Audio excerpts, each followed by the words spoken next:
Welcome everyone to GPMA's Tuesday webinar. We usually have a webinar every second Tuesday. Today we have a very special guest speaker, Dr. Isabel Kraus-Nacher. Yes. Yes, I'm sorry if I pronounced it incorrectly. No, perfect, yeah. Dr. Isabel is a senior consultant in innovation strategy and entrepreneurial personality development. Her focus is in the Middle East. She is as well an adjunct lecturer in the University of St. Gallen in Switzerland in design thinking for digital innovation.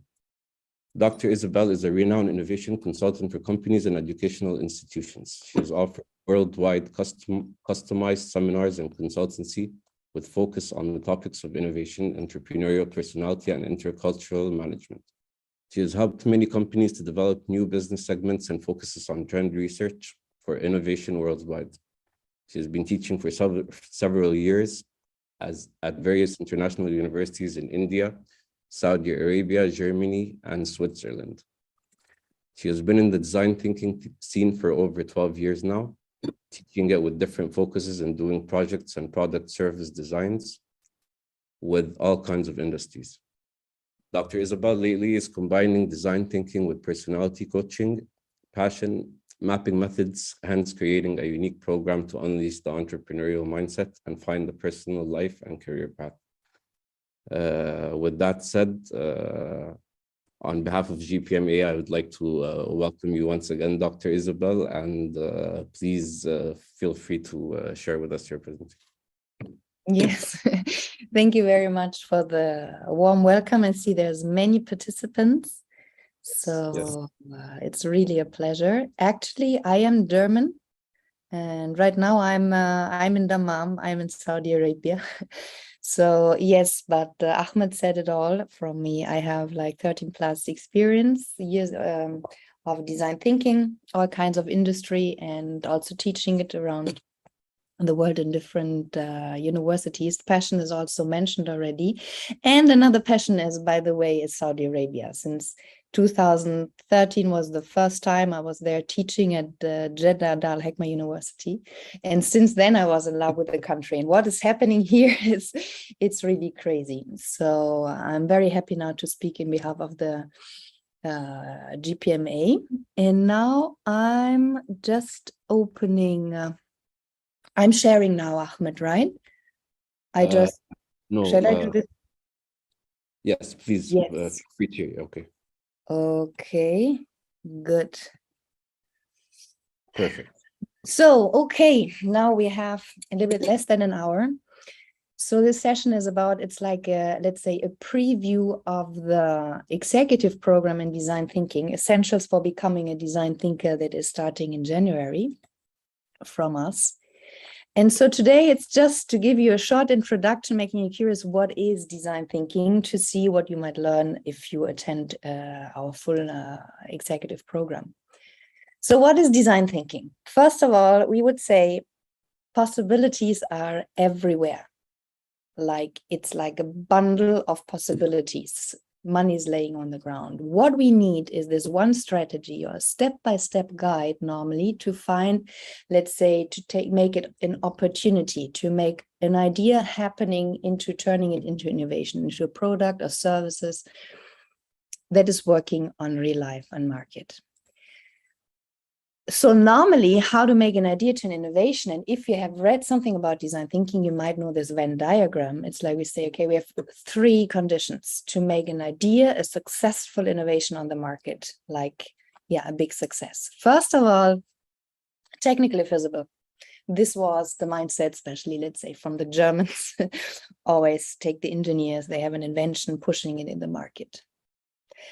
Second, of course, on the long term, we want that our product, our service is viable for business. So at least on the long term, we have the break even. So we have our return on investment on that. Okay, we are earning the money. But now, of course, and I guess you know now what is coming. So the third condition to make it a successful product on the market is the desirability, so that people desire it, that people see a value in buying the product, in giving us the money. Okay, if they don't see that I can have any benefit from it, I would not buy it. So this is the main point. And the main point is that design thinking is starting here before going into, is it feasible? Can I do it technically? And the really least thing is viable for business, because with business modeling, even if you have a non-profit, but very helpful product or service on the market, with a business model, we can somehow make it viable for business. So it's the least one. So really the thing is, we start with human beings. We try to understand the customer better than he knows himself. We try to find out the biggest needs, the latent needs, to understand him in order to surprise him with the solutions to his needs that he would have never, let's say, dreamed of. In the origin of design thinking, actually, it was always called human-centered innovation, which is very nice. It's maybe more self-explaining than design thinking. It's not about designing from aesthetics. It's really about how a designer thinks, maybe how it works. But human-centered innovation and design thinking, actually, this is the same term. But human-centered innovation is the original one, and it might be explaining better the core of anything. So if we're going, and I'm showing you here, this is the original. Larry Lafer, he was a professor at Stanford University. He's still alive. But he once had the key insights with his engineering students. He was developing a robotic arm that if you, by an incident or by birth, if you were handicapped, like you lost your arm, you would have a full functioning robotic arm, even with moving your fingers. Then for testimonials, for saying, oh, what a successful project, and our students here from this faculty of Stanford, we reinvented something helpful for the world. What they find out in this testimonials interviews is that actually nobody wanted their product. Because only then they found out that people preferred to hide their handicap with a loose hanging plastic arm instead of having this full functioning arm. So for them, it had no value because the hidden need was different, to hide, feeling ashamed of something, to hide something. So we said, oh my God, we invested so much time, so much money for something that people actually don't want. So we should have first understand what people want, and then do the product. So this seems so logical, so fine, but in my years of consultancies, at least 2 clients, we exactly had the same problem of 6 years of investment in some technology in order to find out the final, let's say, design around it, and then finding out that actually nobody wanted that technology. This is like, he was saying, okay, now from now on, it's not possible. My students can never graduate engineering without also having human sciences and all of this. So he was, let's say, the father of design thinking, Stanford University with the D School, and then with the company, the innovation consulting company, IDEO, formed with Tom Brown and all of this, then that made history. But let's say it came all here from Stanford University, and all based on this super easy logical thing. Start understanding human beings and only then create solutions. And basically, this is the mindset which is so important.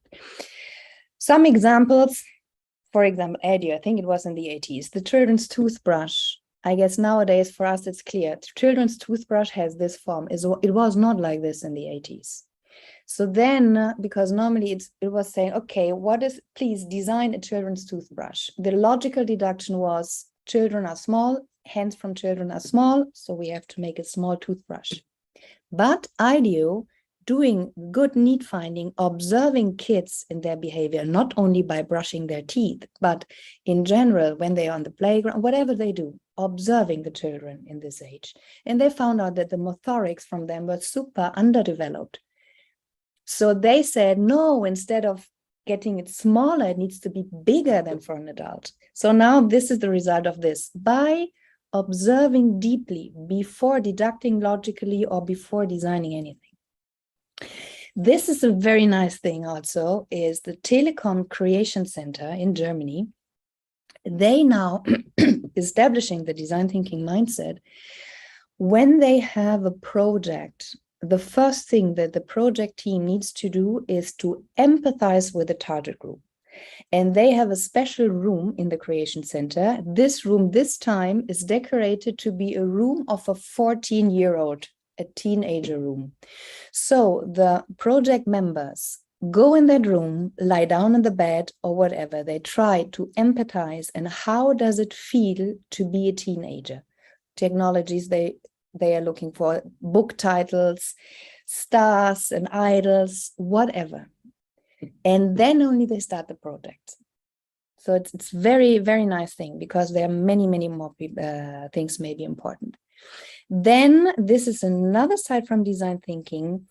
A nice example, also Apple, the invention of the computer mouse. So it was not, the computer mouse was not invented by IDEO. It was there in the early 60s already. Only that it took them 10 years to create such a device with a cost of $400, which was very expensive. Why 10 years? Because they developed something, failed on the market. Developed something, failed on the market. And of course, this is why the end result and the cost is very high. So then also here in the 80s, Apple asked IDEO to create this navigation system for computers. And what they did, of course, the need finding, but they started, once they had the idea, they had this like a preview, and then with very low resolution prototyping and sketching, they went out and did very, very quick iteration with the simplest of material, very, very quick, like here a butter cutting machine or whatever that is. So the result is, like in 10 months, they had a product feasible and stuff and viable also for business, because it's only $10 to $35, which the mass market wanted to buy. So this is, nowadays we are swamped design thinking with templates and with frameworks and stuff what we should use. But the main thing, where it comes from, IDEO especially, I started with working with IDEO in 2008, and we developed a program together and all of this. None of them that I knew were always using frameworks and templates. They were design thinkers, and that's it. And they did their job. They had the mindset. Later, I'm coming to this. Yes, somebody raised hand, please.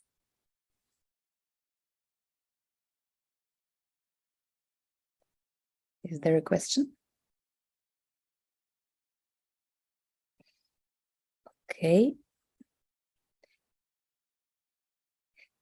Don't think exactly, templates don't think. Yes, okay, I'm coming to this later, but actually what I wanted to say is it's all about the customer centricity. Normally we say, okay, customer centricity is in both. First, in discovering latent needs and exploratory need finding. This is what is the core, or what's the core of IDEO, to really do deep need finding, understanding, observing, a very long thing. And the need finding phase is super interesting. There are many tools, and it's the most amazing phase normally. But then also, once we have a rough idea, this I showed in the Apple mouse, then exactly just with a rough idea, we directly go back to the customer or to the stakeholder of whomever we are creating something, and then co-create it again. So we start low resolution prototype, go back. What do you think of this? Is this suitable? No, okay, how to improve, what to cancel and stuff like this, until we come iteratively to the perfect product.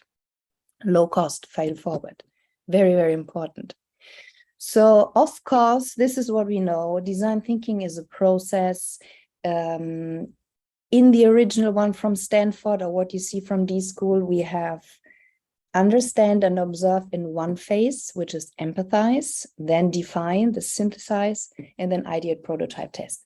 So here the division understand and observe, we did, even with the IDEO people, I did this because it's very much empathizing, because it's first about the team empathizing, understanding the problem, doing desk research, competitors analysis, what is there, what else do we have, what's the trend. There's so much you have to do as a team in understanding. And then once you know what else you need to cover, what you don't know, then you go out in observation. and then so forth. We're coming later to that, to the details of the process. So those are the main phases. And the interesting part is, of course, especially IDEO, the emphasis was always on the need finding. If you do the good job in the need finding, if you really come to the problem, okay, then it's very good that the idea might be good if you're serving the right problem. But then also the solution finding, it's really a phase, because the first ideation is the beginning of a process, of the solution finding process, of the co-creation process that I mentioned before. So in general, here, saying it with the tools, yes, we have tools beneath it. I'm using, I think this was like 36 or something. You can use them or not. I think nowadays, as it is so much, everybody's saying, oh, this is a framework for design thinking, and then you sell it. We arrived at 200 templates or something like this. But the main thing is, later on, templates are good, but it might be even fake security. Templates are always good to start to say, okay, I have to do this and have to do this. But once you learn to overcome this, or if you don't have the mindset, templates might teach you the mindset, because they are forcing you to think in a structure or something like this. But if you have the mindset, you can use the templates or not. So normally in my work, in my experience, of course, we use the process as a whole. If a company is asking to develop a new product or services, we use the process as a whole. But sometimes it's just specific workshops, just specific tools that we can then misuse, let's say, for the customer. He does not want to have the whole process, or we just use the key principles and then the mindset, as I was doing it very much in another bigger transformation program, where it's just about the continuously natural nature of a design thinker to do the need finding, to detect, okay, where's the problems in the process, where's the problems in communication, and everything. It's just, it's there, the mindset.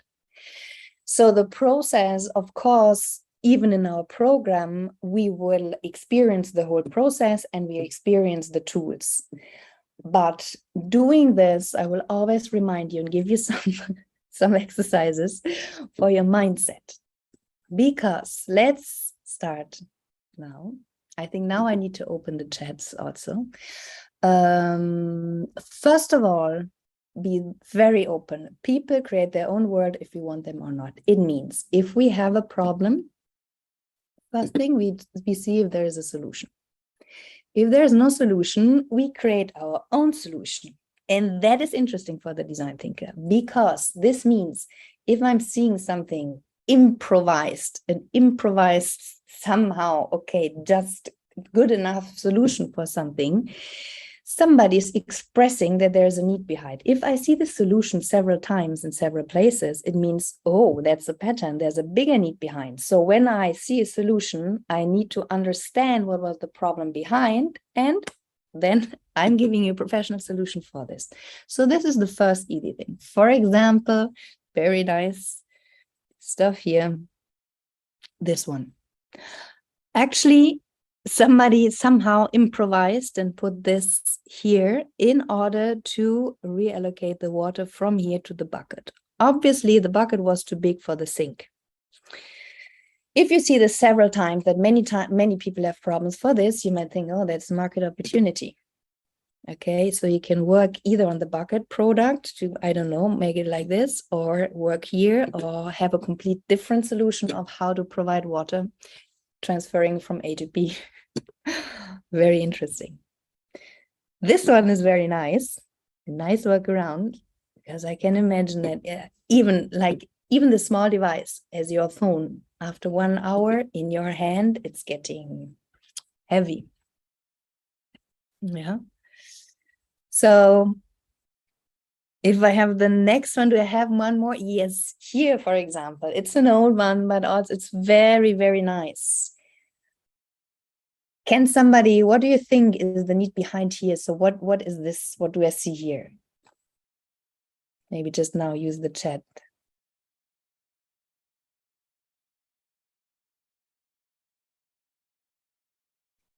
So actually what I see is somebody is naming. Yes, exactly. to not switch off wrong. Yeah, exactly, to avoid confusion. So if I'm pulling out the wrong one, oh my God, the monitor of my neighbor is blank, very embarrassing situation. So he's preventing from this and doing this. So, and this you might see more often. You might have seen in offices more often. So if I'm now giving a professional cable organization system or anything that is solving this issue is perfect. Okay, not switch off wrong. So this is exactly this. I'm seeing something and I try to understand what, like backwards, what was the problem behind, and then I try to solve the problem. Now this is a warm-up exercise now for you. Here, this is my one. I'm not the youngest one, so my first mobile phone was like this, like I think a Nokia, not a smartphone. But you see here in our development, follow the obvious. Here somebody is misusing the white screen in order to lighten his way. I don't know, he doesn't want to make up people or doesn't find the lighter, whatever. Nowadays, there is no smartphone that has not the lighting bulb function, right? It's just follow the obvious, observe what the people are doing, and then it's okay. Here's a question: how do you make sure people is fit and equipped to do design thinking? We discussed this later, I think. Thank you, and please remind me, Eduardo, after this.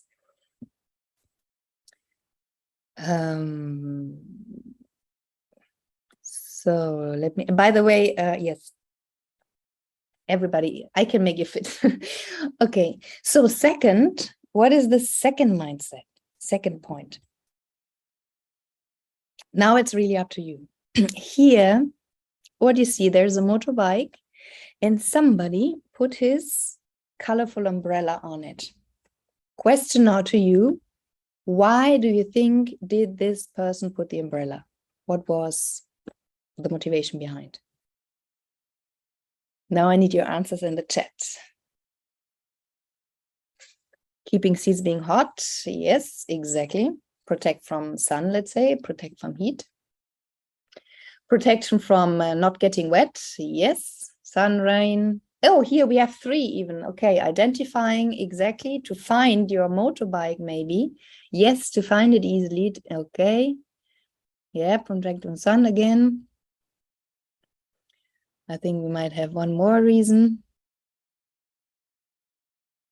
Make his life easier, to not walk around with his umbrella when he has a date or something, or to attract attention. That's a good one. Yes, maybe it's a blind date, you never know.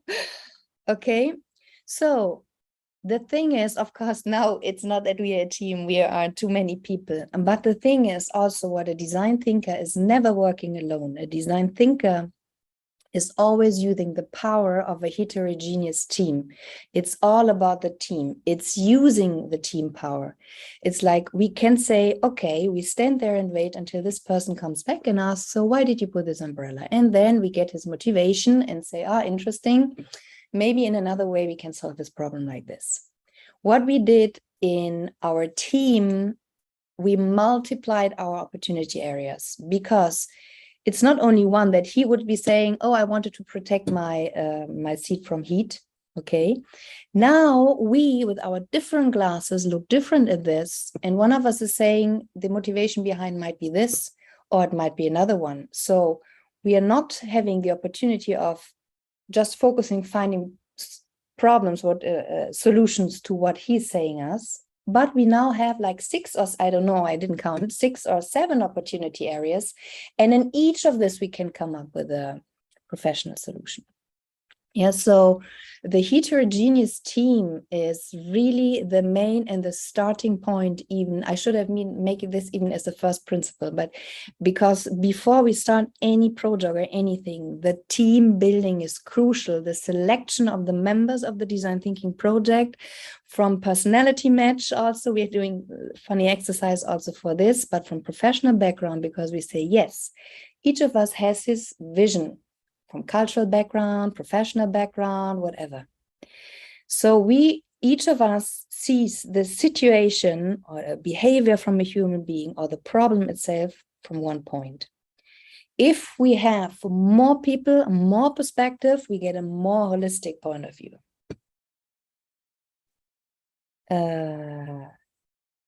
Yes, Musab, I'm trying to come also to this. So So, okay, now we have more perspective. Of course, if I'm an alpha and say, no, only my perspective is right, and then I have another alpha and we're sitting in my team say, no, what I say is right, then we are not getting to anything. So crucial, of course, is to be heterogeneous, and again, to have the personality to be super empathetic to the others, to live for diversity, to appreciate the difference of the others, because we know only together we can. Okay, being very empathetic. It's very, very interesting. So exactly, the team, the good working team with a high team spirit, also creativity. I am very much into personality development. So even that creativity comes, solutions are coming, is only working if the team is fine. The team is performing fine. This is one thing per se. Okay. Third question to you, those who know it, maybe Ahmed also knows it. What do you see here in that low resolution picture?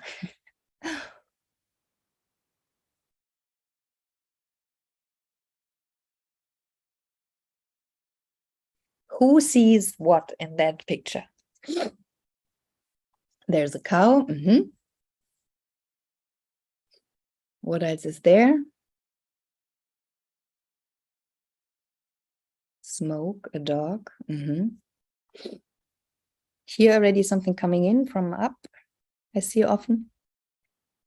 Turtle, also fine. An eagle. Oh, a kid. Interesting. Or a map. Black and white theopgraph of a planet. Okay. Landscape. Yes. A man. Person in the left, a cloud. Okay, I think many things, which is nice. Now,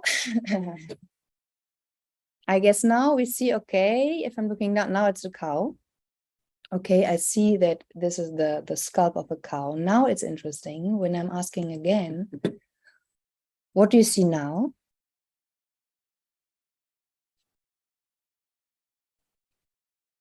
A cow. So, and this is our cow problem. And this all the time, I will remind you in our process, don't get in the cow trap. So this is a very natural thing from our brain, that whenever we recognize something that we have seen already, okay, it's this, I focus on something else. Otherwise, we would reinvent our lives each day. So it's natural, but for innovation, it's death. What is the cow problem? The cow problem is somebody who is working maybe in a company for 25 years, following always the same process, can just per nature not see that you can do it completely different, the process. He's lost in this. Normally, this is why innovation consultants never die, because this fresh mindset is there. But the same, we have the cow problem even in an interview. If we, for example, we fall in love with our idea in the beginning, then in our testing interviews, we will only hear what people say or what is somehow confirming us in our idea, because we are focused only on the cow. Before, we had so many options. We saw there were so many things that can be there in this. And staying fresh, staying open like a child, why? This is super crucial. No, I'm not meaning thinking out of the box. I mean, don't get closed down too much. Okay, try to stay unnaturally open. For example, what's always helping, it happened to me, my very first, very huge banking project. I was more or less, so banking nut, I was telling, okay, but I just want to state here, I have no clue of financing. I have no banking background and nothing.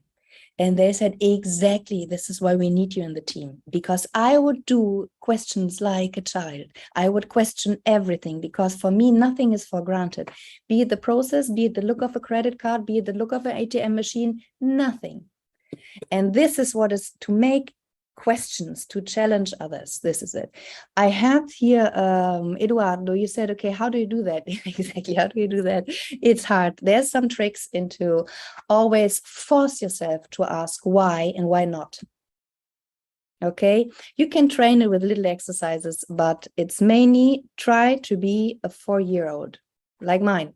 he is 5 years old, and now like, okay, why? But why is the banana yellow? Always why? Yeah. Questions are critical, afraid of change. Yes. But as a design thinker, not. I'm coming to what a design thinker is.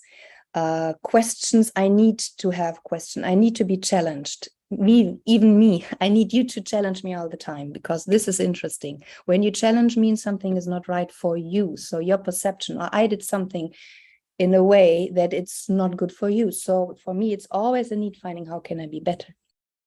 Okay, but I think we run out of the time. I'm losing myself because I love this. So number 4, it's the last principle, or the last, let's say, trigger of a mindset, what a design thinker needs or will get once you're in that project.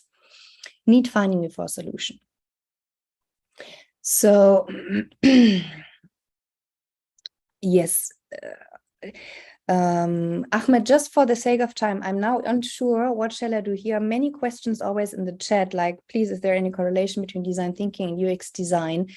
Shall I answer all of them in between? Or I think, can you gather your question and we do it in the end, because we are losing ourselves maybe. If anyone has any direct question, please feel free to share it in the Q&A, unless yes, it's better, because it's disturbing, yeah. Or we are not so we can have enough time to finish the presentation, and of course in the end, hopefully answer. Okay, so I'm hurrying up. So okay, but here this is also crucial. What is the need here? If you look at the picture again.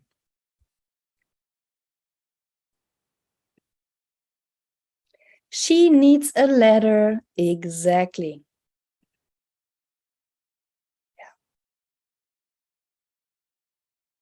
A design thinker would say, no. A ladder, is that a need or is it a solution? I was reading it. Make products easy to reach. Okay, reaching. A solution. A need. Okay, now we're 1-to-1. A solution or a need? A solution. Actually, it's a solution. It's a product. Yes, it's a solution. So normally it's also very natural. We think in quick solutions and we help her. In this situation, we help her to reach above. Okay. But a design thinker is not going into quick solutions, into quick helping. Maybe, yes, if the letter is there, he'll reach it. But instead, here's the first from Eduardo. You would say, why is she reaching up? Why is she trying to grab the super saving packs up there on the shelf? If there's something else further down or something like this. And then you might come, okay, maybe she's trying to reach the other packs because she has a time problem, because she cannot go in the supermarket and always and go each day and buy the diapers. Maybe she has money problem because whatever, so she needs to have the saver packs. So the clue is, why is she reaching up? This is the design thinker how would do it. And then we would talk to her, and then maybe we might find out, yes, she really has a time issue, and then we give her the solution of a home delivery service. And she would say, wow, finally, cool, that is what I always wanted. Okay, in that situation, she would be super grateful and saying, thank you for the letter, you really helped me. She's happy, you're happy. But giving her a home delivery service to deliver it directly to home, that is the wow effect. Okay, so in a nutshell, as a mindset, in general, always in your observation phase for a concrete project of a company, or in general, look out for workarounds and observe everything. Okay.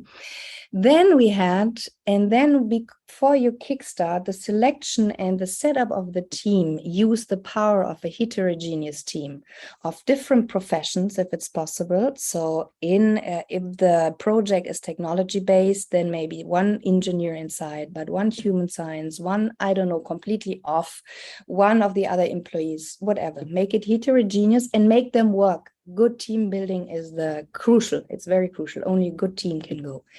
Then once you go, challenge everything. Don't ever have a core problem. Nothing, take nothing for granted. Everything is free. You are on green field, especially in the need finding. And of course, need finding before solution. This is more or less the same. Don't come to quick solutions. This might be a standard solution, but try to stay long until you can be really sure, yes, this is the problem. Like a doctor. You would say, okay, before giving you any medicine, if somebody's coming, I have a fever, a doctor would never give you just a solution of decreasing some paracetamol to decrease your fever. He would try to understand what is the problem behind, and then he solved the bigger problem. So, and then of course, this is what we had before. Design thinking is a process. It's a process. It's not a process. So how you see it here, it's a big feedback loop, and one is after another. And if you come up in the observation phase that there are some things you said, oops, some legal stuff, let's go back, do some desk research into that topic. Of course, here, if you're in ideation, you have an idea, you prototype, you test it. Testing and prototyping is the main iteration, of course. You might you improve the prototype, or you may jump back in the ideation phase. Or I once said it, from there, we missed completely a point and you had to start again, even in the beginning.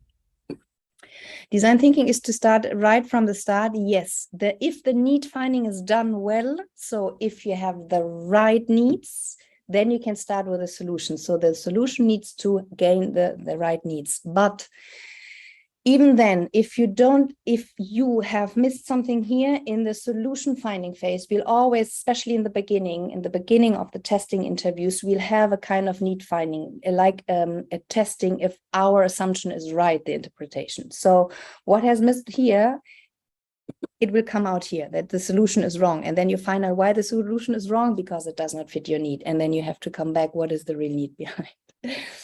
Okay, good. So first of all, in the 6 phases, understand, of course, getting to the problem. What is the challenge? Challenge the challenge. What stakeholders are involved into this?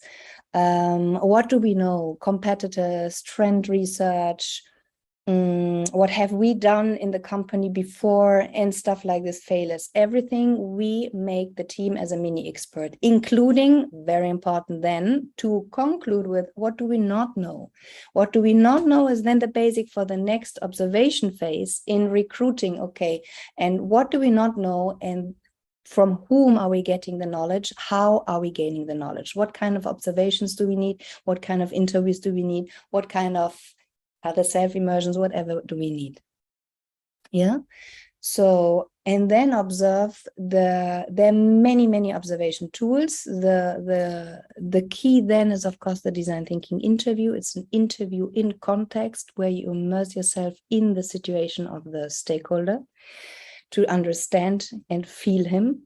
Of course, here this was from the banking project in India. Of course, we did research what rural banking programs, non-governmental programs are existing, what are they doing, and stuff like this. But it's never replacing to be there, spend a day, spend 3 days in rural India countryside, understand what is important to them as human beings, colors, they're worshipping and stuff. And it might be this small difference, like making a printout in yellow or something, that makes you this connection for the customer.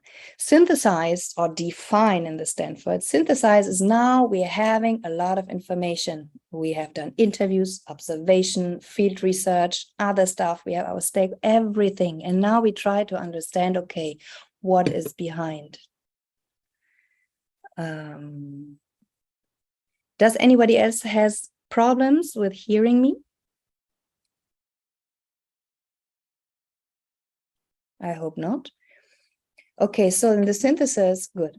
So in the synthesis, we try now to interpret the data. It's a team downer. It's very hard. There we have some frameworks. So then that we challenge, if we have the challenge, for example, here it was also in Jeddah and Saudi Arabia, okay, how can we make young students eat healthier with diabetes and stuff like this in young ages? So the challenge is very big, very broad. And then in the synthesis, you're breaking it down and saying, okay, what is the challenge? Why do kids not eat healthy? It is because of maybe learned breakfast behavior or some traditions they have. It is because junk food is just more fun going out in those restaurants. It is maybe healthy food awareness. It means they are not aware what is healthy or not. And then you say, okay, these are the fields. And now I melted it finally down to have now the opportunity for concrete solution findings. And I choose one and say, for example, junk food is fun. Eating is not about the food, but the location and surroundings. And now I'm ideating on this. Next time, it might be about healthy food, like how can we make students aware of what is healthy or not in a funny way or something like this. Okay, but synthesis is really melting it down. This is the main issue. Together with management, normally we decide only for one, and this one opportunity areas now goes into ideation, powerful questions, framing, then brainstorming, select the best ideas, prototype them. Really, you see, this is true. This is the prototype.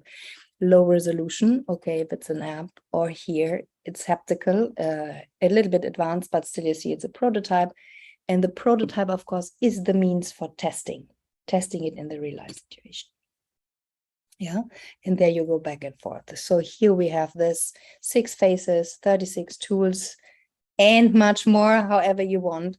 But the main thing is, if you go under these themes with the customer centricity, I think this is what I wanted to explain. So our job is to give the client on time and on cost, not what he wants, but what he never dreamed he wanted. And when he gets it, he recognizes it as something he wanted all the time, which is really great, which is, wow, this is what I want. Like, for example, for that lady, home delivery server, okay, finally. Okay, but this can be done if we understand well what is done. For example, here, I think I have it. Yes, understand latent. So Henry Ford once said, if I had asked people what they wanted, they would have said faster horses. So a design thinker, first of all, never asks for solutions in interview. But even if people come with the solutions, faster horses, then as a team in the synthesis, you said, well, what people really told us is they want to get faster from A to B. Okay, and this now is an opportunity area. Now we can ideate on how to make people go faster from A to B. It's the same thing. For example, to improve an interface, we had it several times, to improve an interface of a back office system or complaint system, whatever, with different stakeholders. And then you hear people who are very frustrated for a long time. They say, oh, finally somebody is asking, and they tell you they have solutions already. This button needs to be there. I need to be this function needs to be integrated in my home screen, because otherwise I always need to switch between the 2 programs. I need this. And the design thinker, yes, is marking it down, trying to get the conversation on something else. But then a design thinker is never taking it for granted and say, okay, department this and this, we need to fix the bottom, make it here, or make the bottom bigger to see it, or make something here. No, the design thinker is seeing, actually, what we found is that each department has different needs, what should be on their home screen when they open their system. Okay, and then our opportunity areas is now to ideate on how can we customize, or whatever we do, that each stakeholder, like from profile settings, whatever, can see what he wants. So this is, I think, the crucial thing is we are never listening and doing something direct, but we are listening something, and then the design thinking team is interpreting the whole data as a whole, like the bigger meta level, the meta problem behind. And then only once we understand what is really behind, we start with these interviews, with the solution finding. Yes. And the nice thing is you can start design thinking at all times. You can start with doing the process and so forth. So first of all, here, this is some character traits, or some, character traits maybe, that a design thinker has, or which make it easy to just be a natural design thinker. Some of us are this already, okay? Then everything they do it naturally. But on the other hand, the more you do it, the more projects you're doing, you would somehow become it. So of course, a good listener. Okay, the first thing is empathetic listener, because we observe, we want to understand what is behind.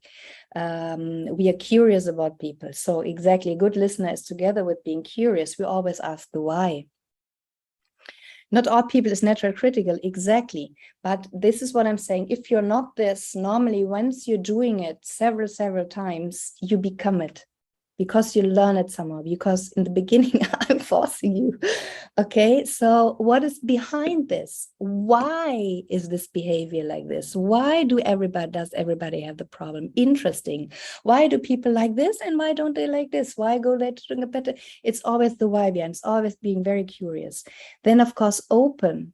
Yeah, the approach is nothing new. I think I said it in the intro. Leonardo da Vinci used prototyping principle already. Mathematics, convergent, divergent thinking, everything there, even the tools and the templates. A brainstorming is nothing new. A field visit and interviews, qualitative interviews, is nothing new. So it's a gathering of tools, of course, having the mindset in this, doing this, and then using tools that are existing. And if there is something that is helping, a new tool, a new framework, a new invention from some of the team, fantastic, let's take this. Okay, as long as it serves the purpose to come to a solution, we can use everything. It's nothing that, no, now we're following this process, now we're doing this. No, this is what I mean. You have to be a design thinker, and then even templates, you can use it or not. This is very crucial. Of course, humble, even myself, even within the team. If my teammates don't like the idea, I can never say, yes, but we are doing this idea. It's about the customer if he likes it, okay? And it's also this humbleness. It becomes an attitude, maybe not character traits, attitudes. Those are attitudes. Even in a final presentation in front of the customer, if he, after a year, if he is not satisfied, it's not that you would not defend it or shout, how can your customer not understand what brilliant work you have done for 1 year? No, it's interesting. Again, we come back to curiosity. Okay, so if the customer doesn't like it, then I need to do something that is better. And go back, I need to understand why so even a final presentation for a design thinker is a feedback. Okay, this is this open curiosity and humbleness and everything. If I love the idea, but you don't love it, then I should not be angry. Okay, it's that. Stay subjective, of course, not falling in love. This is the main thing, and is flexible. Yeah, it changes, like with this openness. If it's not working, let's go back. No problem, no issue. If this framework is not working, let's try out another one. It's no problem. If today we are not creative, no problem, we do it tomorrow. It's really very nice. It's all about, it's very nice. And of course, then a design thinker can how are you using design thinking in your company? Of course, create a new customer experience. Okay, this is what we say, design thinking for innovation. But as I said before, we can use it for single selected tools for specific context, because you have a specific need to solve, creating a persona in order to decide which idea is the best, to empathize with your target group and then see what idea is best. We have done many things also of this. I like very much, for example, modifying your existing product to a new target group, or after COVID, if the needs of your clients have changed. So how do I have to modify my product that now the new needs are fit with this? Okay, I don't have to reinvent the wheel. I don't have to come up with new products, but improving the product or just modifying it with a small element that it is the bestseller again. I like this very much, for example. Then what I did very much here in my work as Riyadh, improve internal processes, detect on the journey, where is the problems, which stakeholder has what problem, what time, and then try to solve it. And of course, empower employees in the change culture. This is perfect because design thinker is always trying to get the different perspectives, asking all stakeholders. If we come for agile transformation, this is also another hype. And so we would ask and try to understand in each department from different management level. So why do you like agility, or why don't you like agility? And so in order to have a whole stuff of what is the triggers, what is the good things, what is the no-goes, why they don't like it, and then only start setting up the cultural change program. Yeah, and defining your product, I said this already, this is the core basis. So many things, and in basic a design thinker, we have to say design thinker can solve everything, but including he's super honest and humble. This goes to the attitudes. If I cannot solve it with design thinking, I would say no, in this case you just need to do business modeling, then you just do business modeling. Okay, so he's open, he's never trying to sell it, but to solve the problem, give the best to the customer. Yes, so only 5 minutes left. Maybe we can have 5 minutes over time. So this is what we basically do in our executive program. We focus on the mindset. So I will be very, very much always telling you maybe tricks or reminding you while applying with you the process. Of course, design thinking is nothing that you can learn in theory. Today was the maximum of theory. In our program, we'll have a short introduction. And then it's all about doing, learning by doing, applying it. Failing, do it anew, trying another framework or something like this. Yeah, I think from my side, it would be it. A little longer than I planned, a little bit distracted. Please, now feel free for any questions you have.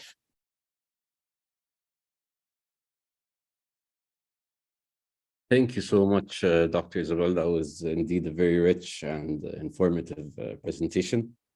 We do have quite a few questions here. Yes, I see it here. Yes. Yes. So what IDEO can do to help banks and fintechs to invent and make products service with design thinking? For example, the best example with my friends, it was for a Spanish bank. For example, it was a Spanish bank who sent us to India and China for research to come up with financial services they can offer.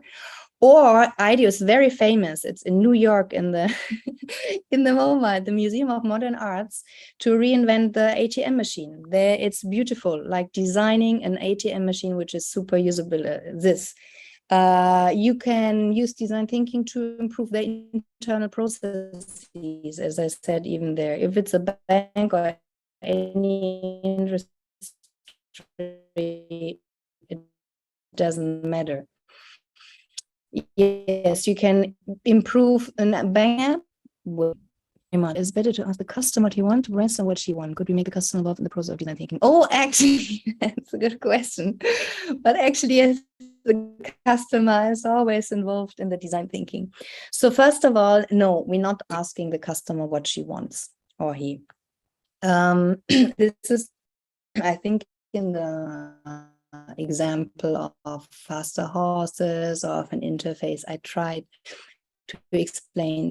So we try to empathize with the customer for an hour. Normally we go in the context of the customer. If it is a product for private life, we try to go in the home of the customer. If it's in the workplace, we go on the workplace, of course.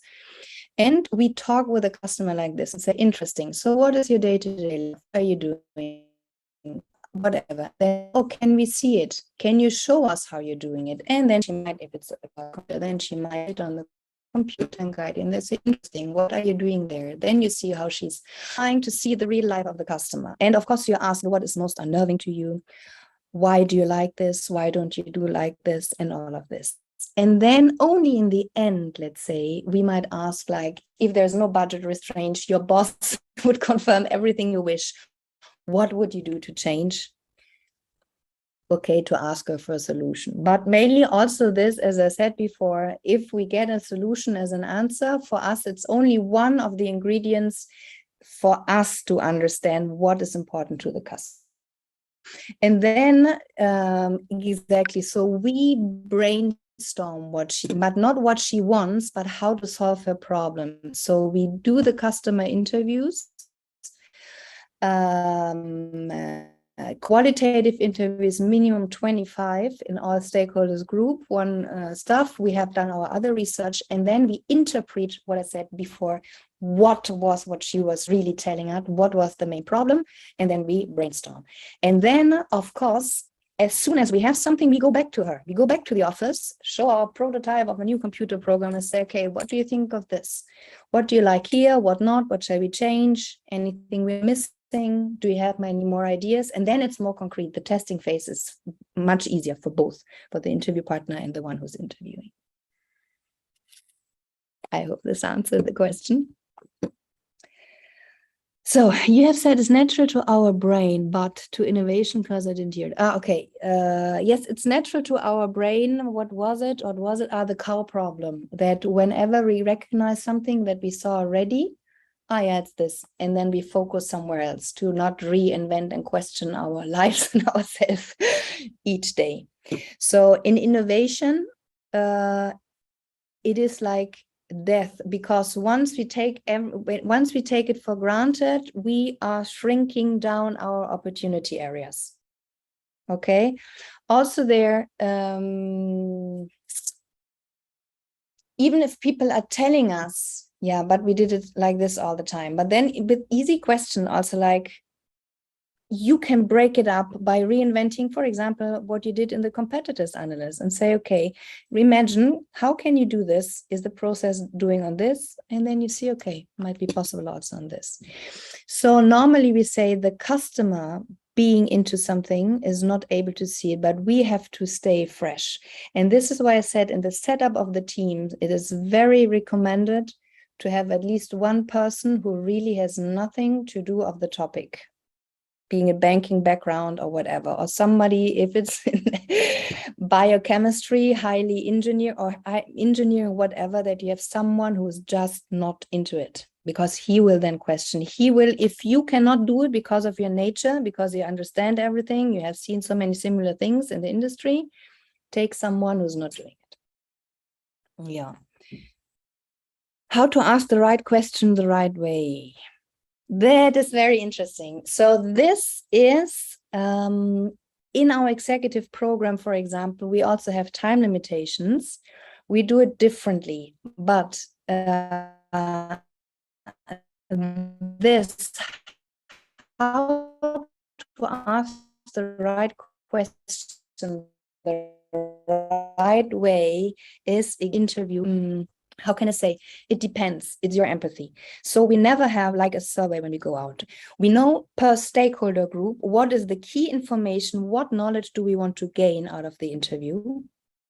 Yeah. So this is a big topic. And then, of course, some other questions. So which means we don't have a questionnaire with answers with us, but rather a design thinker knows, in my background, I have 5 topics that I want to cover in the interview. When I will cover it, how I will cover it, it depends in the dialogue. I will do some icebreaker questions to empathize, and how is this, and okay. And then, as I said, we have trigger questions of focusing on reality, like, can you show me how, proving questions. So there is some tricks how to put the question, but maybe this is the only uniqueness of a design thinking interview, is not to never feel an interview partner that he's been interviewed. As a metaphor, maybe, I don't know if this is the right place, but dating. For example, if you have a date, okay, you yourself in your mind have topics like, is she ready to have children? How's her family? Is she, like you have normally your very defined topics, what you want to find out about the person. But it's not that during the dinner you would sit with a questionnaire and say, aha, interesting, but now next question. No, you let her talk and try to find out whatever you want to know in the way it's coming in the interview. Example, I once had an interview, and it can happen very bad.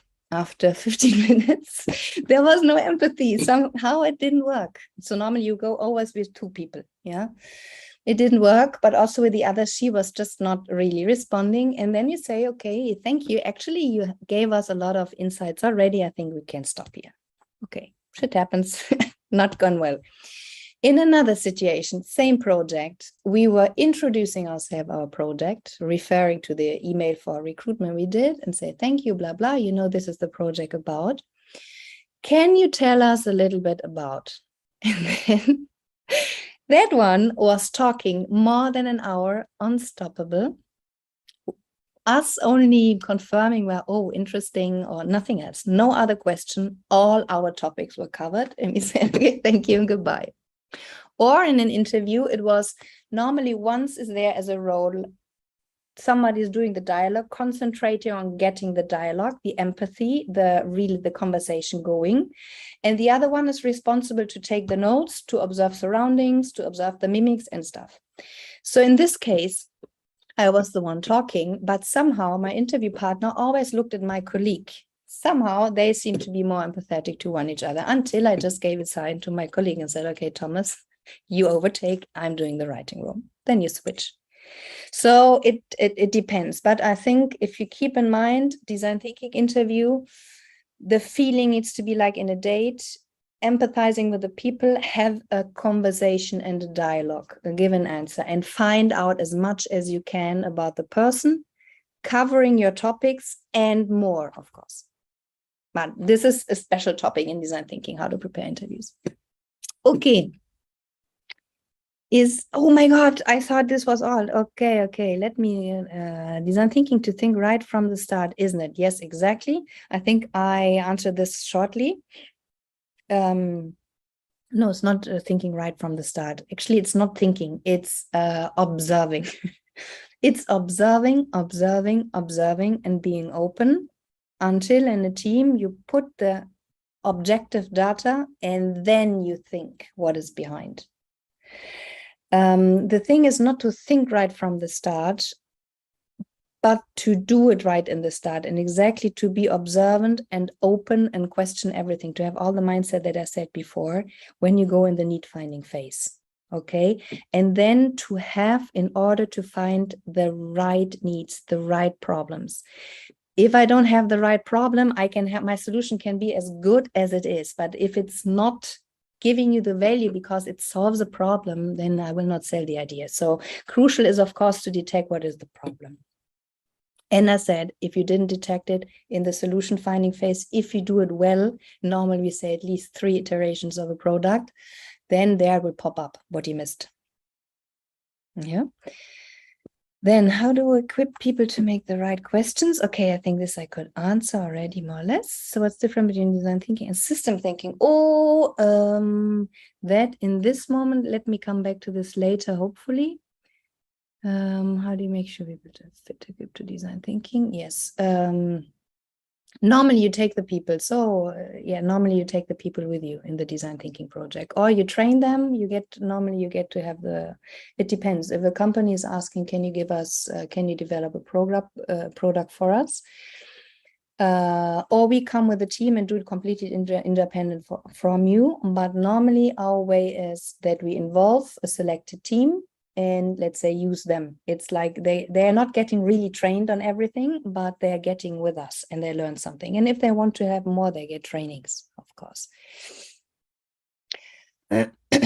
So by the way, it's everything. It's not possible that you do one project, a design thinking, and say, now I'm design thinking, I can do it. Actually, it's just practicing, learning by doing. It's like bicycling, is everything you do. By practicing it, you're getting, because you need to have synapses and other project experience or whatever. So many situations so that you can combine it.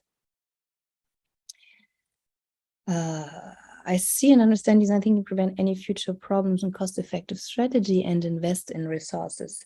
Yes, of course. So mainly, actually, sometimes this is true. Companies were asking IDEO, were asking my friends.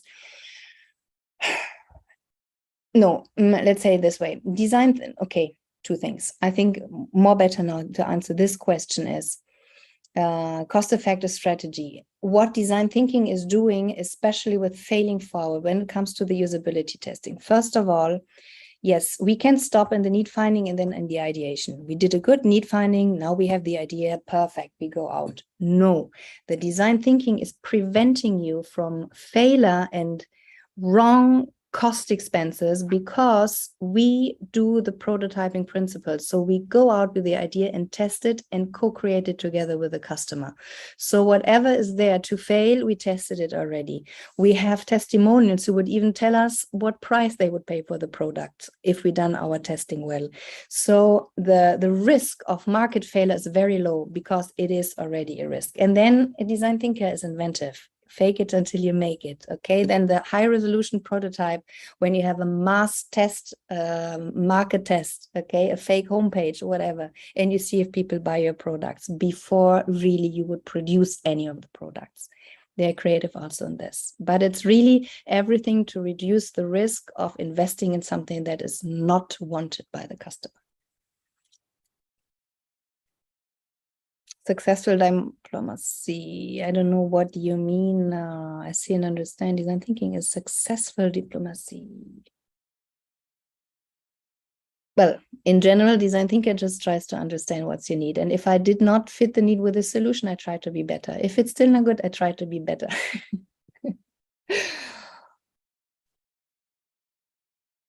It is different from a mind map. Let's say mind map is one creativity tool.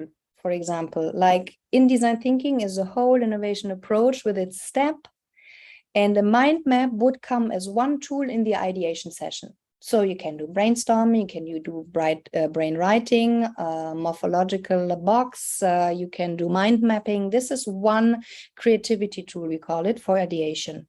But design thinking is the whole approach where this would be included as a tool.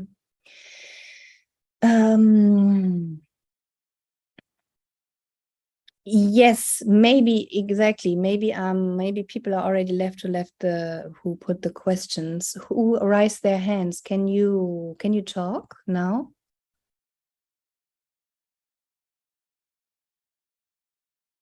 If anyone has any more questions, please share them on the Q&A, because having anyone to talk, I think, would be quite an issue right now, and we don't want to take any more time. Okay, then let me. If anyone has any questions, please feel free to quickly share them, because yes, Dr. Isabel promised us 1 hour, and we don't want to take any much more of her time. Yes, I'm very sorry for this. Oh, it's all right. So is there a relation between design thinker and his IQ? No, no, never. Is there a relation between design thinking and use of enden? Enden, I don't understand what is enden. Okay. Are there any more questions? I think, have they all been answered? Yes, I think so. I think so. All right. Thank you so much, Dr. Isabel. Thank you for your patience also, a little bit longer. Well, thank you so much for the very rich presentation. And I just want to take this opportunity to quickly announce that we have a program with Dr. Isabel. If I can just share very quickly. Yes, one I second. stop sharing. Yes, please. Here we go.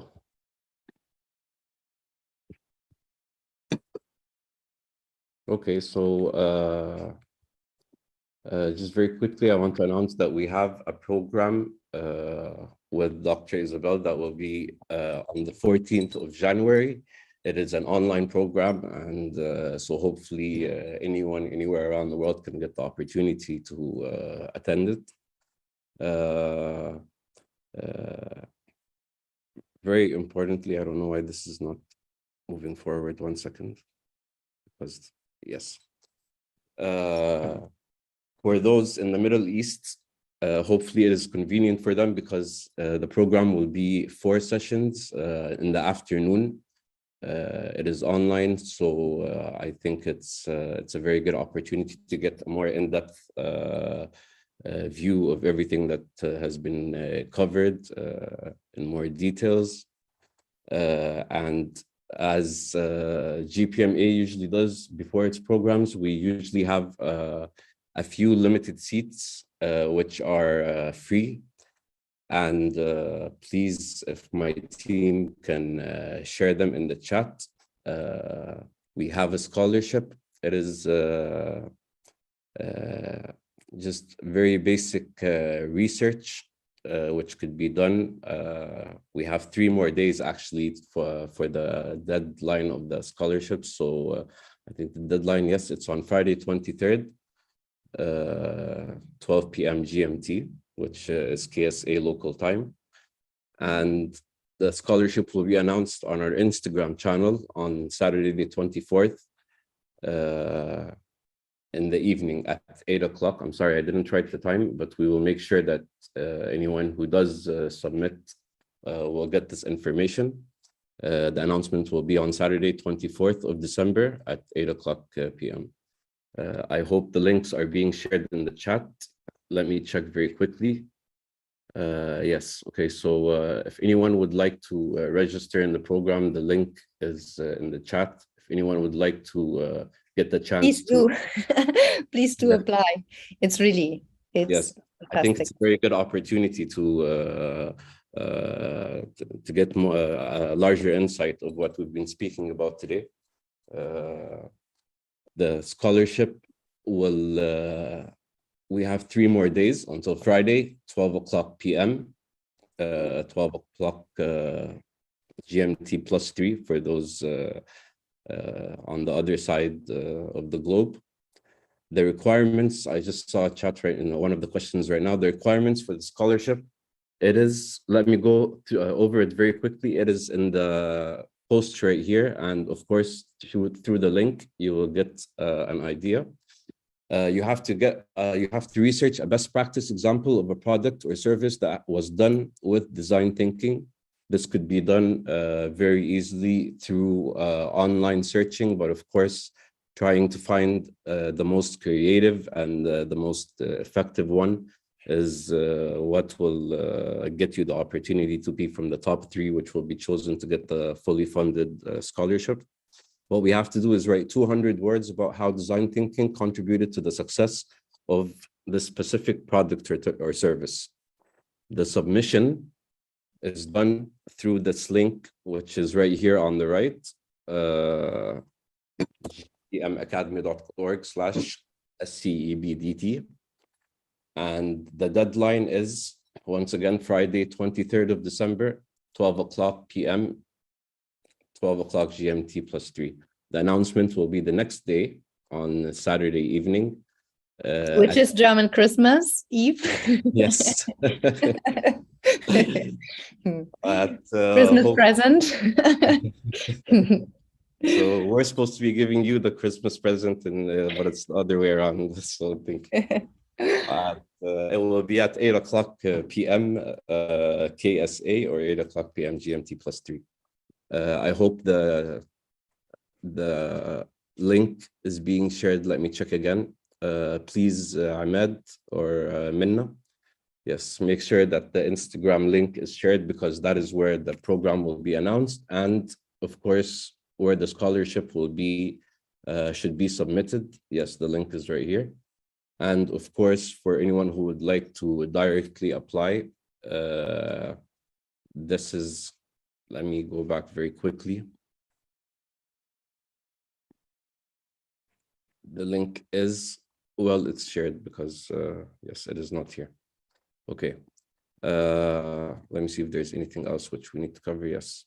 If anyone has any more info, which needs to get any more information, has any inquiries about the program, about its schedule, about the scholarship, please feel free to contact the program manager, Minna, and I'm sure she will be pleased to get back with you, to get back to you with anything which is needed. I don't want to take any more of your time. Thank you so much, Dr. Isabel. Thank you everyone for being with us tonight. It's a great pleasure having you with us, Doctor, and hopefully all of you could join us for this program in January. Yes. Once again, thank you very much, and hope you all a great evening. I will keep this screen on for a little bit, so if anyone wants to grab the contact details or the chat, please feel free to. Thank you once again, and have a good night. Thank you. Great.